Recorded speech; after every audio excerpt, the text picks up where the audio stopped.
Bangladesh premier league BPL এর final ম্যাচে চট্টগ্রাম রয়্যালসকে 63 রানের বড় ব্যবধানে হারিয়ে বিপিএল এর 12তম আসরের শিরোপা জিতল রাজশাহী ওয়ারিয়র্স। ম্যাচে প্রথমে টসে হেরে ব্যাট করতে নেমে মেরে খেলতে থাকেন রাজশাহীর দুই ওপেনার তানজিদ তামিম ও শিহাবজাদা ফারহান। উদ্বোধনী জুটিতে 10.2 ওভারে 83 রান করতে সক্ষম হন এই দুজনেই।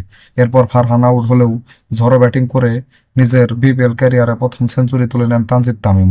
তার সেঞ্চুরির সুবাদে নির্ধারিত 20 ওভারে মাত্র 4 উইকেট হারিয়ে 174 রান করতে সক্ষম হয় রাজশাহী ওয়ারিয়র্স। দলের হয়ে সর্বোচ্চ 100 রান করেন তানজিদ তামিম। এছাড়া ফারহান 30 রান ও কেন উইলিয়ামসন 24 রান করেন। চট্টগ্রামের বোলারদের মধ্যে 2টি উইকেট পান শরীফুল ইসলাম ও মুকিদুল ইসলাম। 175 রানের টার্গেটে ব্যাট করতে নেমে রাজশাহীর বোলারদের তোপের মুখে পড়ে নিয়মিত বিরতিতে একের পর এক উইকেট হারিয়ে 17.5 ওভারে সবগুলো উইকেট হারিয়ে 111 রানে অল আউট হয়ে যায় চট্টগ্রাম রয়্যালস। আর ম্যাচটা হেরে যায় তারা 63 রানের ব্যবধানে। দলের হয়ে সর্বোচ্চ 39 রান করেন মির্জা তাহির বেগ। এছাড়া আসিফ আলী 21 রান ও 11 রান করেন হাসান নেওয়াজ ও জাহিদুজ্জামান। রাজশাহীর বোলারদের মধ্যে সর্বোচ্চ 4টি উইকেট পান বিনুরা ফার্নান্দো। এছাড়া হাসান মুরাদ 3 উইকেট, জিমিন ইসলাম 2 উইকেট ও 1টি উইকেট পান আব্দুল গাফফার সাকলায়েন। এই ম্যাচে জয় পাওয়ায় প্রথমবারের মতো বিপিএল এর শিরোপা জিতল রাজশাহী ওয়ারিয়র্স। এছাড়া এইবার নিয়ে দ্বিতীয়বারের মতো রাজশাহী বিভাগ বিপিএল এর শিরোপা জিতল।